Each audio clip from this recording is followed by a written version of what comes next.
ஆன்மீக நண்பர்கள் அனைவருக்கும் அன்பு கலந்த வணக்கங்கள். இன்றைக்கி நாங்கள் ஆன்மீகம் சார்ந்த பதிவில் என்ன விடயம் பார்க்க போகிறோம் அப்படின்னு சொல்லி பார்த்தீங்கன்னா, பொதுவாகவே சதுஷ்டியில் விரதம் இருப்பவர்களுக்கு சங்கடங்கள் தீரும் என்பது ஐதீகம்.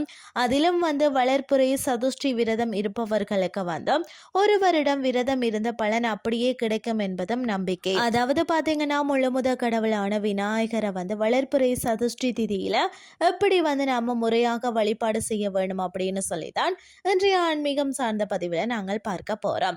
முழு முதற் கடவுள் விநாயகரை மனதில் நினைத்தாலே விக்னங்கள் சங்கடங்கள் அனைத்தும் தீரும் அப்படின்னு சொல்லப்படுகிறது இல்லையா. ஒரு மாதத்துல ஒரு திதி 2 முறை வருகிறதாம்.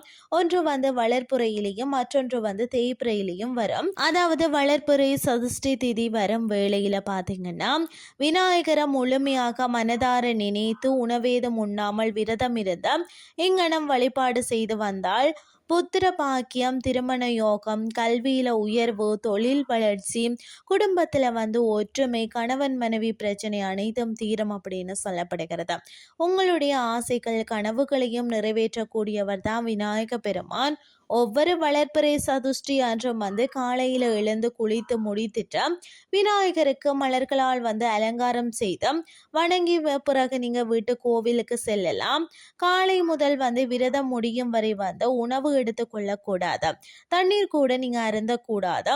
உடல்நிலை சரியில்லாதவர்கள், விரதம் முழுமையாக கடைபிடிக்க இயலாதவர்கள் நீங்கள் பாலும் பழமும் எடுத்துக்கொள்ளலாம். கோவிலுக்கு சென்று விநாயகரை 11 முறை வலம் வருங்கள். வலம் வந்த பிறகு பார்த்தீங்கன்னா எருக்கம்பூ மற்றும் அருகம்புல் இருக்கு இல்லையா, ஆகியவற்றை நீங்கள் மாலையாக தொடுத்து விநாயகருக்கு சாற்றி தரிசனம் செய்யலாம். தரிசனம் செய்து முடிந்த பிறகு பார்த்தீங்கன்னு சொன்னால் மற்ற வழிபாடுகள் செய்து முடித்துட்டு வீட்டிற்கு விநாயகருக்கு நெய்வேத்தியம் படைத்து விளக்கேற்றுங்கள். விநாயகருக்கு நாவல் பழம், அவள், பொரி, சர்க்கரை, பால் பழம், கொழுக்கட்டை, சுண்டல், கொய்யா, அதாவது பேரிச்சம்பழம், மோதகம் ஆகியவற்றை நீங்கள் நெய்வேத்தியமாக நீங்கள் வைக்கலாம். இதில் உங்களிடம் இருக்கும் பொருட்களை நீங்கள் விநாயகருக்கு படைத்து விநாயகர் அகவல், விநாயகர் போற்றிகள், அது மட்டும் இல்லாமல் விநாயக மந்திரங்கள் ஏதாவது ஒன்று நீங்கள் படிக்கலாம். அன்றைய நாள் முழுவதும் வேறு எந்த சிந்தனையும் இல்லாமல் விநாயகரை மனதில் நிறுத்தி முழுமையான இறை பக்தியுடன் நீங்கள் இறை சிந்தனையுடன் மற்ற வேலைகளை நீங்கள் செய்ய வேண்டும். வீண் பேச்சு தவிர்ப்பது நல்லது. மௌனம் ஒரு மனிதனை உடல் அளவிலும் மனதளவிலும் வலிமையாக்குகிறதா. முடிந்தால் அன்றைய நாள் முழுவதும் நீங்கள் பேச்சை குறைத்துட்டு பக்தியில் மூழ்குங்கள்.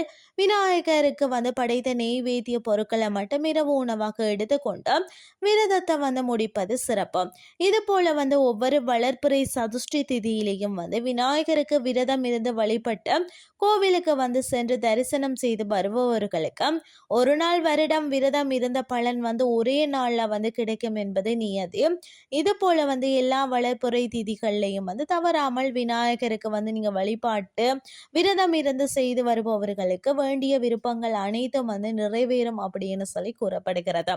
இன்றைய ஆன்மீகம் சார்ந்த பதிவில் நாங்கள் வளர்ப்புறை சதுஷ்டி விரதத்தை பற்றி பார்த்துடலாம். இந்த ஆன்மீகம் உங்களுக்கும் பிரயோசனமாக அமைஞ்சிருக்கும். இதே மாதிரி இன்னும் ஒரு ஆன்மீகம் சார்ந்த பதிவோடு உங்களை சந்திக்கிறேன். நன்றி.